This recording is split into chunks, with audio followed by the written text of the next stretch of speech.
नेहरू जी हो या इंदिरा जी हो या पूरी कांग्रेसी बिरादरी हो, ये लोग भारत के लोगों को समस्या मानते हैं। ऐसी सोच वाले लोग अपने परिवार का ही भला करेंगे और किसका करेंगे।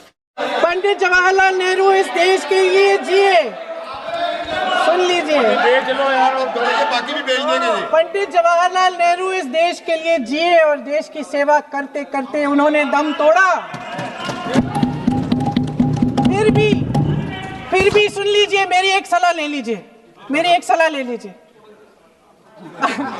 सर मैं आपको आपके माध्यम से सलाह दे रहे हैं, हम छोड़ना नहीं है। सर मैं आपके माध्यम से एक सलाह दे देती हूँ।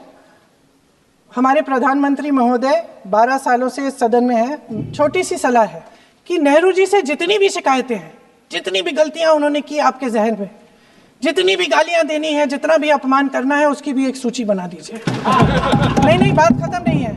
999 अपमान, 9,999 अपमान, सूची बना दीजिए और फिर हम एक समय निर्धारित करते हैं। अध्यक्ष महोदय जी से पूछेंगे, एक समय निर्धारित करेंगे, 10 घंटे, 20 घंटे, 40 घंटे, जितने घंटों में आपकी ये शिकायत पूरी हो जाए। माननीय सदस्य, आप तो लेकिन इस सदन का कीमती समय, जिसके लिए हमें यहाँ पे जनता ने भेजा है, जैसे हमें जनता की समस्याओं को हल करने के लिए चर्चा करनी चाहिए, इस्तेमाल करना चाहिए, उसको इसी के लिए इस्तेमाल करिए। उसके बाद जैसे अंग्रेजी में कहते हैं ना, जैसे अंग्रेजी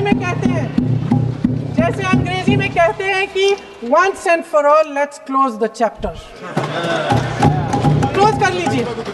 देश सुन लेगा क्या क्या शिकायतें हैं, किसने क्या किया, इंदिरा जी ने क्या किया, राजीव जी ने क्या किया, परिवारवाद क्या होता है, नेहरू जी ने कौन सी गलतियां की, सुना लीजिए, फिर खत्म। उसके बाद बेरोजगारी, महंगाई, महिलाओं की समस्याएं, जो पीएमओ में हो रहा है उसकी बातें, उसकी चर्चा, जो बैटिंग ऐप के बारे में हो रहा है पीएमओ के अंदर। जितनी देर हमारे प्रधानमंत्री, देश के प्रधानमंत्री रहे हैं, 12 साल हो गए हैं, लगभग उतने ही सालों के लिए जवाहरलाल नेहरू जी जेल में रहे। किस लिए? इस देश की आज़ादी के लिए। उसके बाद 17 साल के लिए प्रधानमंत्री रहे। आप बड़ी आलोचना करते हैं इनकी, लेकिन अगर इन्होंने इसरो नहीं बनाया होता तो आज आपका मंगलयान नहीं होता। अगर DRDO नहीं बनाया होता तो तेजस नहीं बनता। अगर IIT और IIM नहीं बनाए होते तो हम आज IT में आगे नहीं होते। अगर एम्स नहीं बनाया होता तो हम कोरोना की जब बड़ी चुनौती का सामना कैसे करते? हाँ, वही बना रहा है, नहीं बना कुछ भी। इसका मतलब है इस मुद्दे का जवाब नहीं है आपके पास। अगर इन्होंने BHEL, गेल, सेल, भाखड़ा नंगल ये सब नहीं बनाया होता जो आप सब बेच रहे हैं, तो ये विकसित भारत कैसे बनता? क्या सत्ता पक्ष के हमारे साथी इतने अहंकारी हो गए हैं कि अपने आप को महात्मा गांधी जी से, राजेंद्र प्रसाद जी से, बाबा साहब अम्बेडकर जी से, मौलाना आजाद जी से, सरदार पटेल जी से, सुभाष चंद्र बोस जी से बड़ा समझने लग गए हैं? हाँ, कोई बात नहीं, हम तो देश के लिए हैं, हम देश के लिए हैं। आप चुनाव के लिए हैं, हम देश के लिए हैं। हम जितने भी चुनाव हारे, हम यहाँ बैठे रहेंगे और आपसे लड़ते रहेंगे और आपकी विचारधारा से लड़ते रहेंगे। अपने इस देश के लिए, अपनी इस मिट्टी के लिए लड़ते रहेंगे। आप हमें रोक नहीं सकते।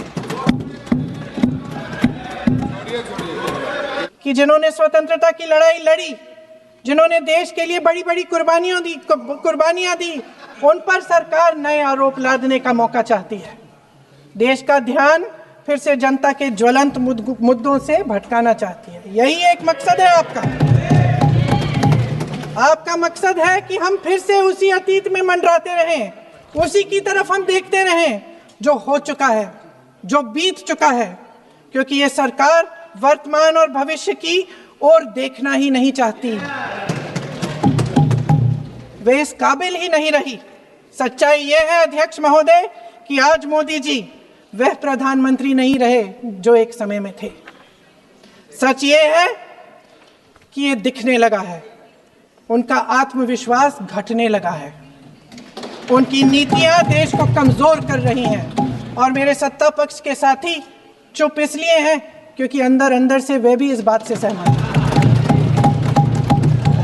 आज देश के लोग खुश नहीं हैं अध्यक्ष महोदय, परेशान हैं, तमाम समस्याओं से घिरे हुए हैं, तमाम समस्याओं से घिरे हुए हैं और उन समस्याओं का हल आप निकाल नहीं रहे हैं। हाँ ठीक है, उसका भी बोल लेंगे, समय आएगा तो उसका भी बोल लेंगे। अध्यक्ष महोदय, इनके भी अपने लोग दबी जबान में कहने लगे हैं कि सारी सत्ता को केंद्रित करने से देश का नुकसान हो रहा है। इस बीच अगर हम अतीत की बातें नहीं करेंगे तो कौन सी बातें करेंगे? ये किसी और बात के काबिल ही नहीं है, सिर्फ ध्यान भटकाना है जनता का।